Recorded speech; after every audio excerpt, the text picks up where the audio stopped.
It's lit. It's lit indeed. Take note.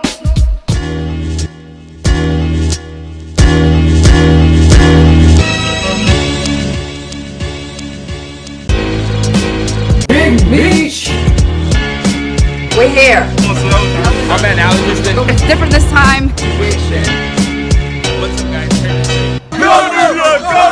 Go! What's up, guys? Terry and Trey here, and we do have a win against the Bulls. Our second time seeing them in a couple of days. 103 to 107. Give us some more stats than that, Terry. Before we get into the stats, you're watching the video, you like it? You like the video? Did you like the video yet? Please do it. Like and subscribe if it's your first time here. We're talking Knicks basketball non-stop, and tonight we got a win. 10 and 13 now, 107, 103. Like you said, I want to go through some of the stats really quickly. You shot well from three-point range tonight, 50%. The Bulls shot 16%, well, 17% basically from three. Big difference tonight. They couldn't hit a shot. Our defense was good. We were annoying tonight. It was good to see them bounce back after losing on Monday. 48% from the field, so pretty good as well. The Bulls shot 49, so it's like we defended them that well inside the paint. From the free throw line, 67%. That could be a bit better. We out-rebounded them. We didn't have that many assists tonight, but we got a lot of good points from Julius Randle. Alfred Payton had a really surprisingly good game. I tweeted out during the game that Alfred Payton is like the king of sucking enough that he's about to get benched or about to lose a lot of minutes, and just when it's about to happen, he has a good enough game to stay in the lineup for another couple weeks, and he's done it again. He had a good night today, so I can't hate him. I don't like it. So I'm going to tell you what I think is happening with Alfred Payton, right? Alfred Payton needs to not be playing for the Knicks. That's really what it is. Pretty simply. This is not that he's not a good player, but the thing is, he is not our future point guard, right? And the thing is, I'm sorry.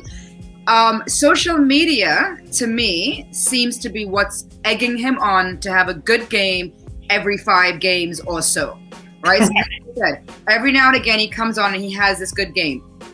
People are ruled by how they feel mentally about something. When everyone's coming down on him, you think he's not reading these comments? Of course he is. Of course he is. I don't care what player tells you, oh, I don't read that. They're reading it. They're reading it. They're hearing about it. They know what the especially very educated New York Knicks fan base are saying about him. We think we are. When they hear that, they have to feel a way. And so him coming out tonight, to me, was a result of the fans, not the coaches. It was the fans talking smack and him wanting to prove to the fans that, no, I can play, I can score, I am good. That's all that was happening tonight. Well, that's my take on tonight's game. That is a hot take. Trade coming in. Mom's coming in hot. So I'll say this about Alfred. That's obviously the general sentiment across YouTube, Twitter. It's kind of been this anti-Elf thing, and I feel a little bit bad sometimes. But I think the reality is just that, IQ has been showing so much. And even tonight, I don't think Quickly was like that great tonight. He made a couple mistakes, but he still came on good and showed you that. I mean, look, it's going to happen eventually at some point. Outside of this game, Thibs had already been, getting closer to giving Quickly more minutes than Alfred. Now, with regards to the comments, it's funny. So a couple things. One, there is a burner account on Twitter, and it's funny because it says Louisiana, which is where he's from. And if you look back, all the tweets are defending Alfred. Right? No. Like randomly. And I mean, everybody's a cool guy, but he doesn't really have fans, so to speak, in the Knick Twitter world. So it was a little bit suspicious. I think it may be a fan pretending to be his burner account as a joke.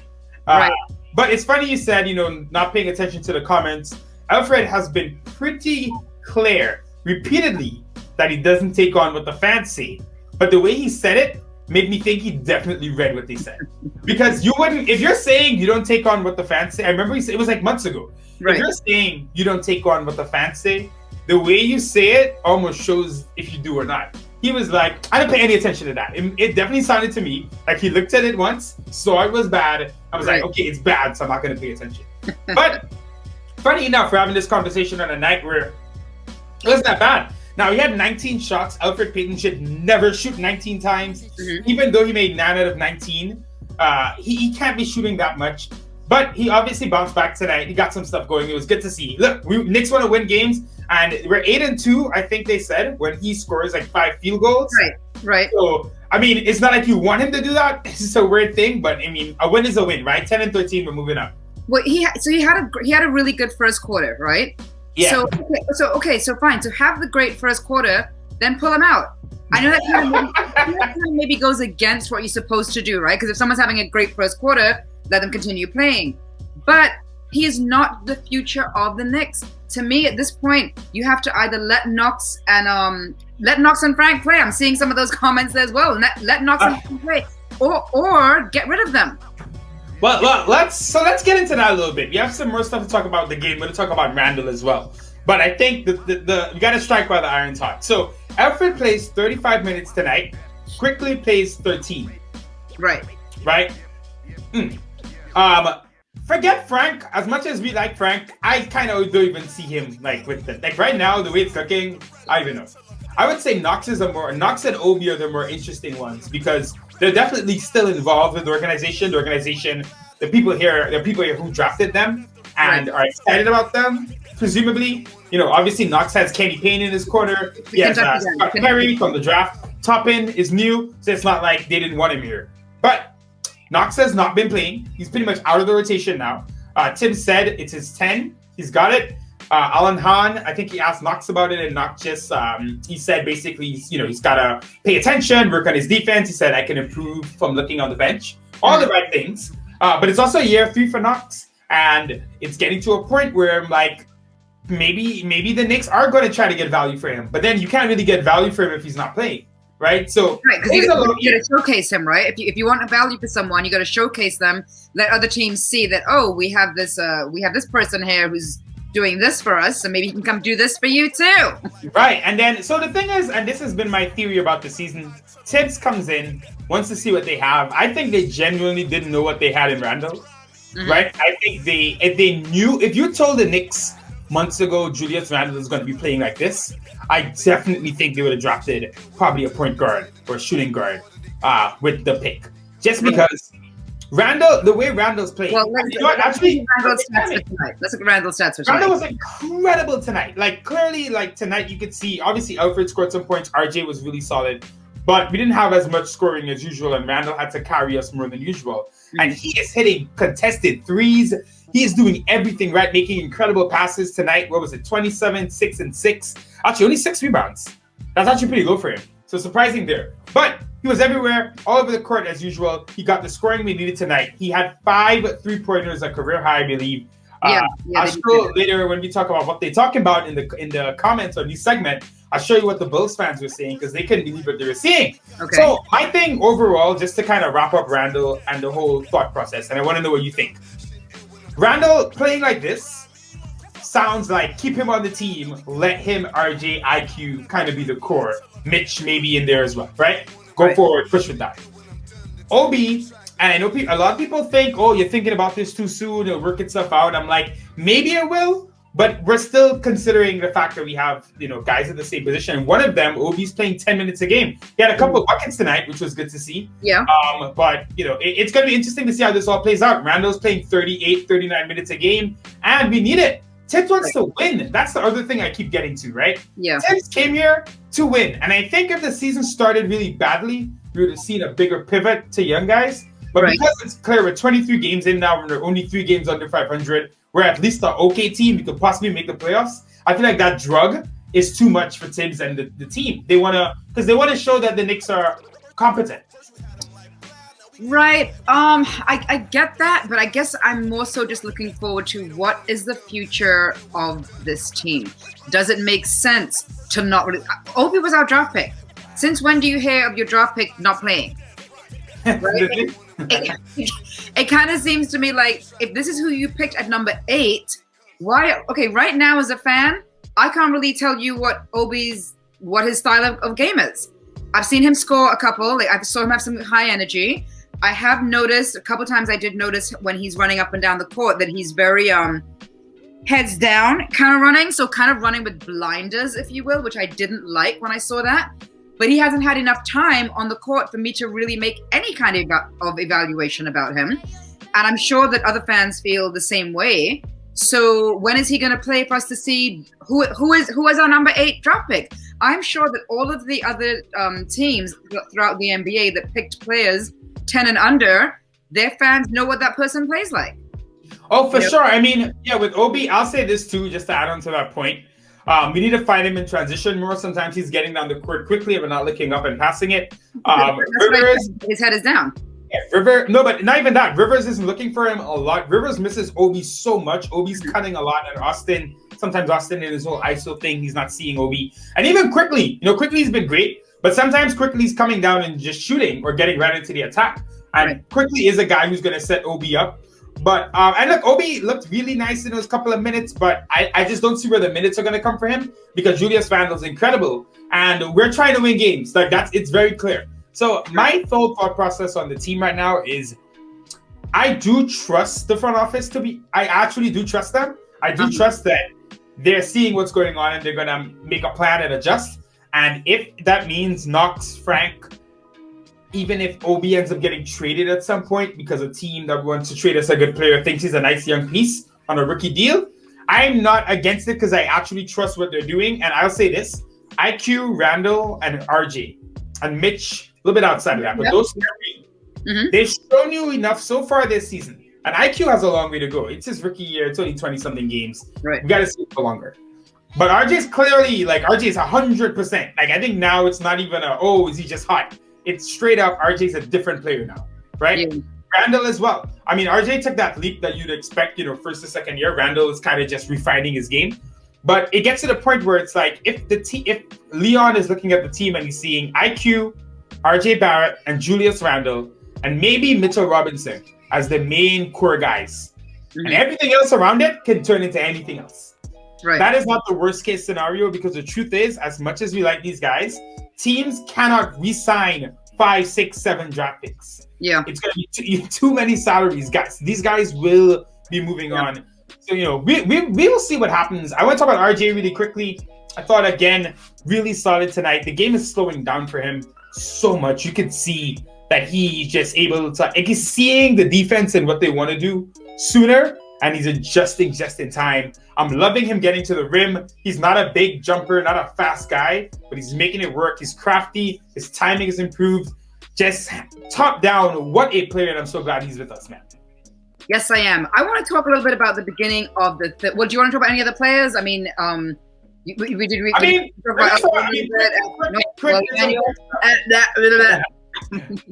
did some quick stuff. What do you think of IQ tonight? He's not always going to give us a whole lot of points, and he didn't play that much. How many minutes did he play tonight? 13. So you know what? 9 points in 13 minutes is kind of crazy. So I'm completely fine with him giving us this with only 13 minutes, right? Yeah, 2 for 3 from deep too. So I'm good with that. And then, I know Alfred gave us some nice points tonight. And then RJ, I think, giving us, again, solid what we want from him. I'm fine with that. What I did not like was that at the beginning of the third quarter, or a few minutes into the third quarter, we had an 18-point lead. And if you are going, not the third, sorry, was it the third or the fourth? Am I wrong? It was kind of like between the third and the fourth, we lost the whole thing. During that whole period. Yeah. You can't lose, and you can't, if you go into the third quarter with an 18-point lead, you're ahead.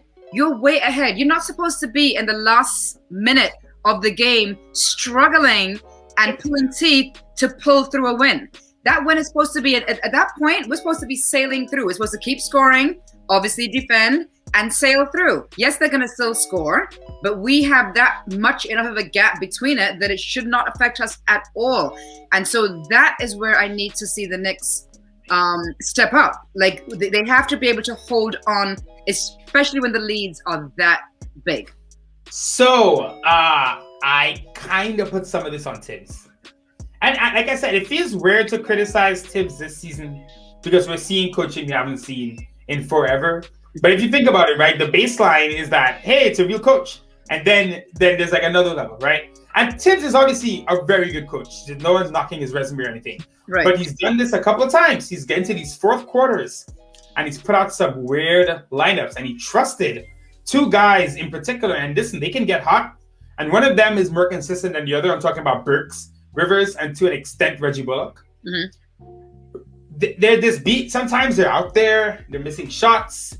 RJ's not playing, and it kind of just feels like Tim trusts them because they're vets, and he has them out there playing. But if the vets aren't doing well, and it's happening over and over, and we're losing leads, let the young guys play. Yeah. I agree with you 100%. I think that he's letting the vets play because it's like that's what he's accustomed to doing. He trusts them. He trusts them. The thing is with vets, you know what you're gonna get with vets. Like vets are gonna give you what they're not gonna get too far from whatever the average is, right? Like at that point, 5, 6, 7 years in the NBA, you kind of know who you are. So maybe you perform a little bit better than usual, a little bit worse than usual, but that's who you are. Rookies, young kids, you might get Kevin Knox getting 30 because he hit 6 threes. You might get Kevin Knox scoring 0. I think with Thibs, especially like how he plays and what he wants, I think he likes consistency. He likes knowing what he's going to get from people as opposed to having and like RJ's earned his minutes as a young guy because he's giving the same thing every time out, So I'm interested to see what happens because I want to take it chill. Like I said, I want to see because they're going to start making moves very soon. And I'm kind of open to, honestly, before the season, I may have had more reservations about what they're going to do. I genuinely am very open to see what they do. I'm very interested to see, and I'm almost intrigued to see that Steph Curry, Steph's brother's been killing it for the 76ers. He's a great 3-point shooter. JJ Redick rumors. Obviously, Lonzo Ball's been hanging around there. So I'm I think they've seen, 23, you're going to see 25 games soon. Right. So like, if these guys, some of these guys don't matter to you, move them on and get guys who do. I do think that Thibs will actually start quickly very soon. Okay. That he has already earned the minutes. And I think Thibs is actually sort of letting us know that, he has earned the minutes and he is slowly going to be letting him start. I think it's going to happen. I think it's actually going to happen in the next 3 games that he's going to put him on the side. 3 games? Yeah. Ooh. Yes. I would say, we're in February. I would say if IQ starts, I would think it would be more towards the end of February then? I was going to say mid-March, but I was going to say mid-March, but we'll see. You never know if a trade happens. I'm thinking by the end of February. Is February a short month this year? Is it 28 days or 29 days? I don't know. It's still short. I'm saying it's still shorter than other months if it's 29. Sure it is. It sure is. Shout out to Black History Month. But yes, I do believe that Thibs will have, I believe that he's going to have quickly starting by the end of February then. I said 3 or 4 games. No, end of February. Because we have a lot more games to play. Let's go to your segment tonight. All right. So what we got, let's do, so we got a new segment, right? It's part of segment. It's kind of part of this one. Trey's going to knock it out tonight. It's basically what y'all talking about. Let me get it out here. Let me get it out here. Hold up. Let's get it official. Okay. So if you remember, guys, last episode, what they talk about is my segment where, and I'm still gonna do it later in this episode, where we look at what fans of the teams we play are saying about the Knicks. But what we want to do is start highlighting the opposing fans. The opposing fans, yes. What the opposing fans are saying about the Knicks, which is quite interesting to see. Because these they're not our fans. They're not looking to support us. They're looking to trash us as much as possible. So I think those comments are really interesting to hear. But what's more interesting, guys? You guys, thanks for all the support, guys. So we're going to do what y'all talking about. We'll start focusing on some of the comments you left. Trey's going to pick them. What do you have? Let's hear it. Who's it from? I have BK Giants, who one day ago made a comment and kind of what we were just talking about with Thibs. It says, the knock on Thibs with regards to rotations and overuse are coming back into play with our squad, and he's not adjusting to the matchups. Well, recently. We can't score the ball consistently, and teams are scheming us accordingly. Frustrating.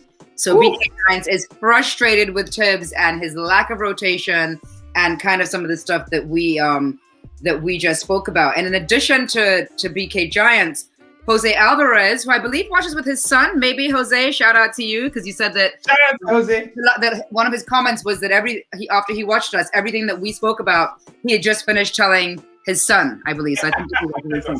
Anyway, Jose Alvarez also says, the rotations have me confused. Thibs obviously sees what we all see. What's the end game? Question mark. And why is he calling timeouts when he's supposed to? but putting in the exact same players back in the game after the timeouts over and over again. I like this comment. These comments are great. I love this segment. We're definitely going to do this. Great stuff, guys. Drop your comments below on your thoughts on what's going on now. Like I said, it's weird because we've had such bad coaching and such bad teams. It almost feels unfair to be throwing anything at Thibs when we had to deal with Fizz before, when it's like levels to that. But these are some of the knocks against Thibs, and I do like the fact that when he picks a lineup, you know you're going to play. Well, not the young guys. The old guys know you're going to play. Because sometimes, you get in a rotation, you have like one bad game and you're out of it. The problem is right now, the young guys are getting that treatment. Knox doesn't play well for a couple of games, he's done. Whereas some of the older guys are being allowed to fail for far too long. But let's get into what they're talking about. So thank you for your comments, guys. Let's get into what they are saying. The rest of them. What these are Chicago Bulls. So Chicago Bulls fans. Not a lot of comments today. Just a couple I want to bring up. It was really mostly about the man who's turned it all around. Julius Randle. Vote.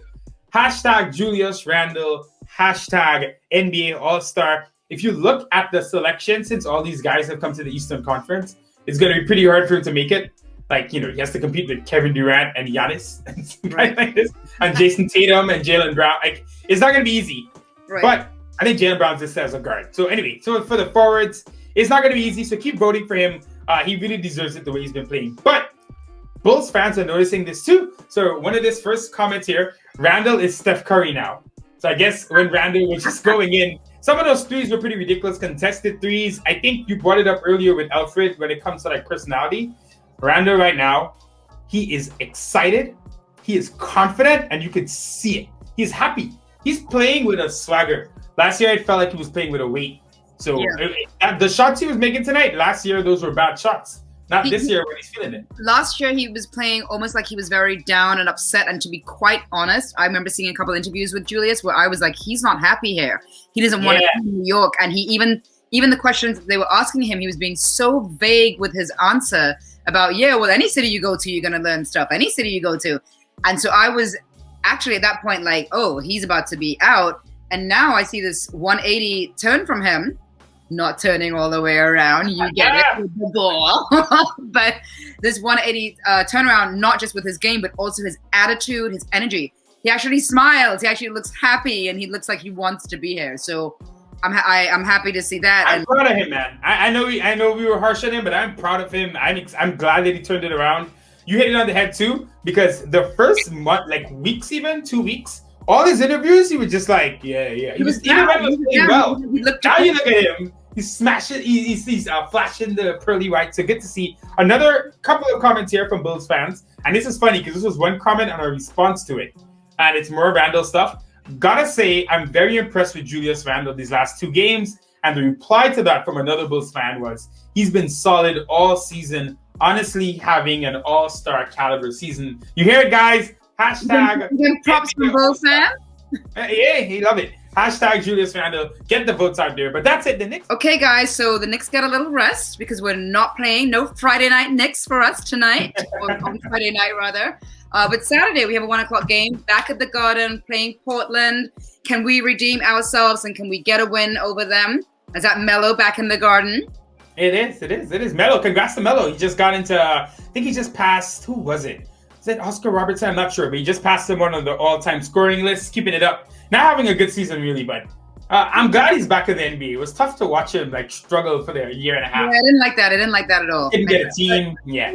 Thanks for watching, guys. Knicks win. Take care. Peace. See you guys next time.